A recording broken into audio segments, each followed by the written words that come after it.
On her 28th birthday, of all nights, just a few hundred meters away, a fearless 20-year-old unseeded star ranked number 42 in the world stepped into a packed 3,720-seat marble arena with not a single empty chair in sight.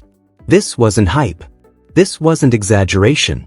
This is exactly what unfolded on May 6, 2026, at the legendary Foro Italico. While Aryna Sabalenka, four-time Grand Slam champion and Rome's top seed, was making headlines with one of the most explosive press conference statements the WTA has heard in years, saying, "We girls really can come together and fight for this. Some of the things happening are unfair to players." It was Alex Eala who silently stole the spotlight where it mattered most, on the court. With no seed, no protection, and no guarantees, Eala delivered a stunning three-set comeback victory in front of a crowd that had flown in from Manila, London, and Madrid just to witness the moment live. The contrast was impossible to ignore, one superstar demanding more from the sport, while another was organically filling stadiums through pure heart, hunger, and belief. And what makes the story even more unbelievable is where Eala stood only 9 days earlier in Madrid, when battle-tested clay court veteran Elise Mertens handed her a brutal straight-sets defeat, 6-2, 6-1, a loss that could have shattered confidence came in round 2. The kind of crushing defeat that usually haunts a young player for weeks and dominates headlines for all the wrong reasons. Just 9 days later, though, Alex Eala arrived in Rome with something to prove, drawing Magdalena Frech in the opening round, a former top 25 player known for taking down elite top 10 opponents. It was the exact opposite of an easy debut matchup, especially for a teenager still trying to establish herself on one of the sport's biggest clay court stages. But what happened between that painful Madrid loss and this electric night in Rome is precisely why Stadio Nicola Pietrangeli sold out before the first ball was even struck. To truly understand why Wednesday felt different, you have to look at what was unfolding simultaneously across the Foro Italico grounds. On one side, the Italian Open's most aggressively promoted session was being pushed to the world, the tournament itself advertising Aryna Sabalenka, Coco Gauff, and Matteo Berrettini as the headline attractions for center court on day 4, 3 global superstars stacked together to help fill more than 10,500 seats. At the very same time, frustrated Italian fans were flooding social media with complaints over sudden last-minute ticket price hikes for premium sessions, with outrage growing so loud that sports outlets began picking up the backlash. One fan summed up the anger brutally, writing, "They have no shame whatsoever." And despite all the star power, tickets for those premium sessions, the ones featuring the world number 1, were still available on official and resale platforms just hours before play began. Meanwhile, on the other side of the same historic grounds, something far more organic, emotional, and impossible to manufacture was taking place. But instead ignited something far more dangerous. On the other side of the Foro Italico grounds, a 3,720-seat arena surrounded by towering marble statues, widely considered one of the most breathtaking and photographed venues in all of tennis, was completely sold out. Not for a top seed. Not for a reigning Grand Slam champion. But for Alex Eala. Philippine flags flooded the stands, waving from every corner of the stadium as chants of "Alex, Alex," thundered through the marble walls in a way those ancient statues were never meant to witness.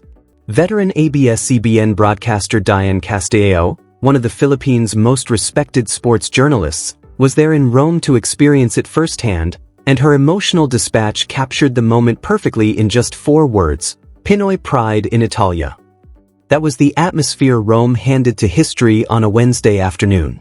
But before talking about what the moment meant, look at what Eala actually did on that court.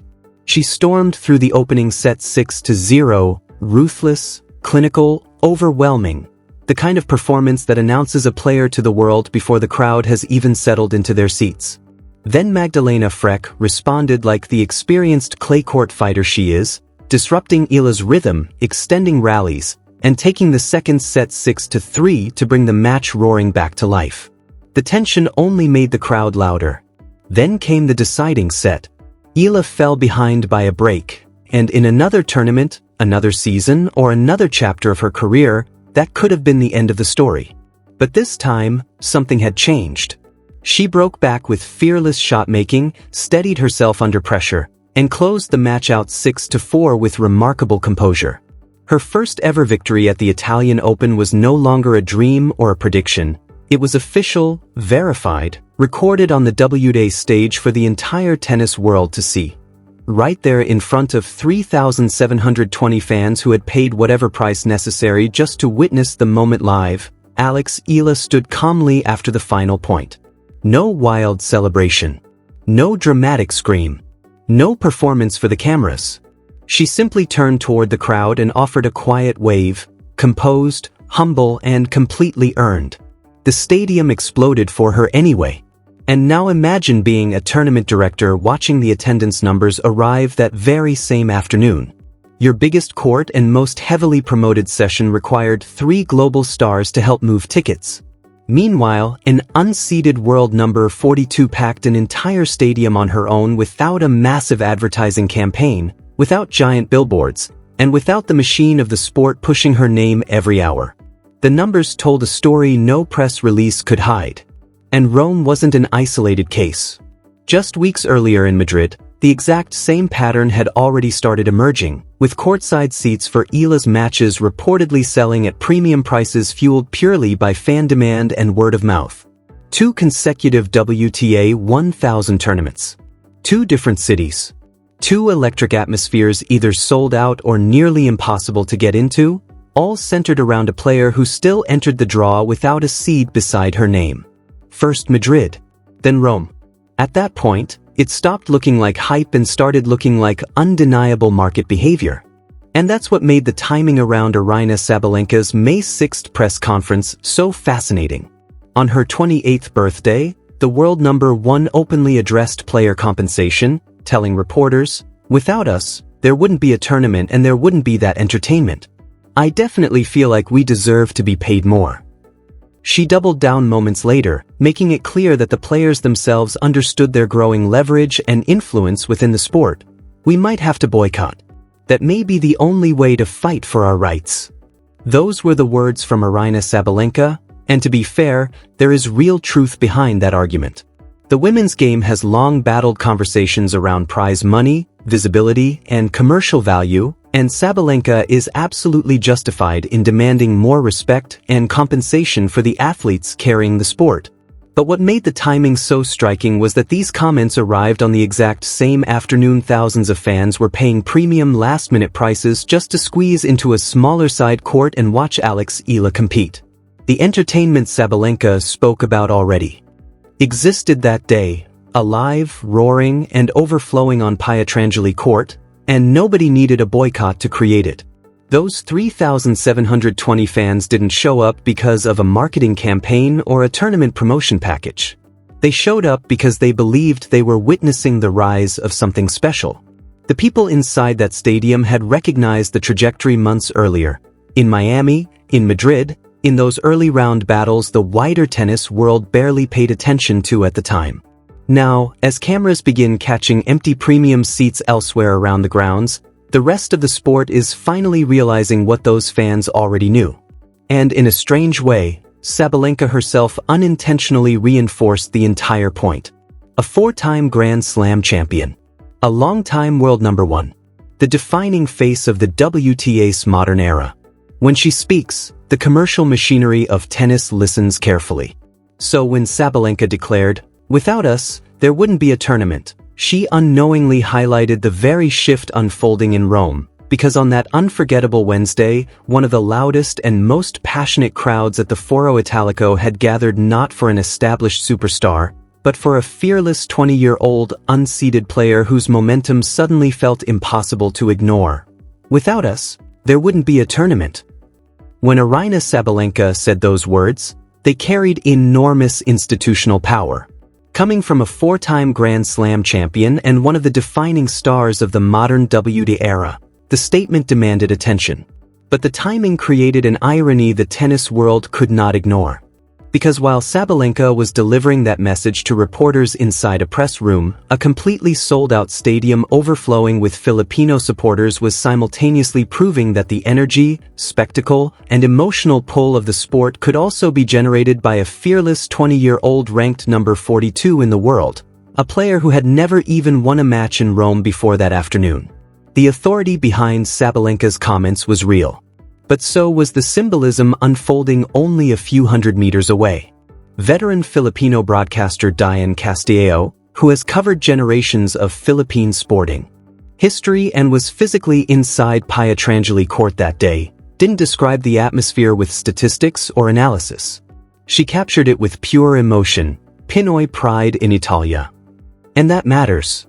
Journalists with decades of experience do not abandon measured language unless the moment in front of them genuinely feels historic. What happened at Pietrangeli on that Wednesday stretched far beyond a simple first-round win at a WTA 1000 event. It exposed a growing identity crisis surrounding the Italian Open itself. Local Italian fans were openly revolting against soaring ticket prices for premium sessions. The tournament's marketing machine was forced to stack multiple global superstars together just to maximize demand on center court. Yet at the exact same time, Alex Eala was generating something far more powerful, organic, emotional, diaspora-driven support that no algorithm could predict, no advertising budget could manufacture, and no corporate strategy could artificially create. Now tournament directors everywhere, from the Foro Italico in Rome to French Open at Roland Garros, which begins on May 24th, are closely watching what happens next. In the exact same week that Aryna Sabalenka's boycott comments dominated the WTA news cycle, Alex Eala quietly delivered a powerful reminder of what true organic audience gravity actually looks like. No massive campaign. No manufactured hype. Just pure fan momentum building in real time. And with the French Open now only weeks away, the conversation has suddenly shifted from, could Eala become a major draw, to, what happens if she makes a serious run on the clay courts of Paris? Because if that happens, the atmosphere inside court Philippe Chatrier or Suzanne Lenglen could become something extraordinary. Philippine sports media is already organizing travel coverage and fan packages. Filipino communities across Europe are already tracking her side of the draw before the tournament has even begun. The anticipation is no longer local, it's international. But before Paris arrives, there is an even more immediate test waiting in Rome. Eala's second-round match is a highly emotional rematch against Wang Xinyu, the very player who eliminated her from this tournament in the opening round 1 year ago. Eala has openly acknowledged how much that loss stayed with her and how deeply it shaped her mentality coming back to Rome. Which means everything that unfolded on Wednesday, the comeback after falling behind in the deciding set, the deafening sold-out crowd, the historic first victory at the Italian Open, may have only been the beginning. Because now the story moves from breakthrough to validation, and this rematch will determine whether the momentum surrounding Alex Eala is simply a beautiful moment, or the start of something much bigger that the entire tennis world can no longer ignore. Whether this story has truly turned a corner or merely paused is about to be answered. Just 9 days before those marble statues at Pietrangeli witnessed a sold-out sea of Philippine flags, Alex Eala walked off a clay court in Madrid after a brutal 6-2, 6-1 defeat to Elise Mertens. The kind of straight sets loss that usually buries momentum, crushes confidence, and sends most 20-year-olds into silence for days. But Eala didn't disappear. She didn't retreat into excuses or frustration. She went straight to Rome. And after defeating Magdalena Frech in front of a sold-out crowd, she was asked what allowed her to survive that dangerous third set after losing her lead. Her response was calm, direct, and revealing. I was just very happy that I was able to come back after being down a break and find the confidence in my game and play aggressive again. No dramatic speech. No victim mentality. No grand statements about the system. Just clarity. Just belief. 9 days after being dismantled in Madrid, down a break in the deciding set with 3,720 fans holding their breath around her, she trusted herself enough to attack again under pressure. That was her answer. And maybe that's why the moment felt so powerful. The marble statues surrounding Pietrangeli Court have stood watch since the 1930s, silently witnessing nearly a century of clay court history unfold beneath them. On May 6, 2026, they watched something entirely new. A 20-year-old Filipino player ranked number 42 in the world fill every seat in the stadium and complete a fearless comeback victory just days removed from one of the toughest defeats of her young career at Real Madrid. The message was unforgiving, a 6-0 bagel set that underlined just how brutal the top level can be. That same afternoon, the world number one, a four-time Grand Slam champion surrounded by cameras and a full press corps, sat in a press room and told the sport it needs to pay her more. It wasn't the argument itself that stood out, but the contrast it created, two players speaking to the tennis world in completely opposite ways. One demands the spotlight, the other quietly earns it point by point. Aryna Sabalenka said, "Without us, there wouldn't be entertainment."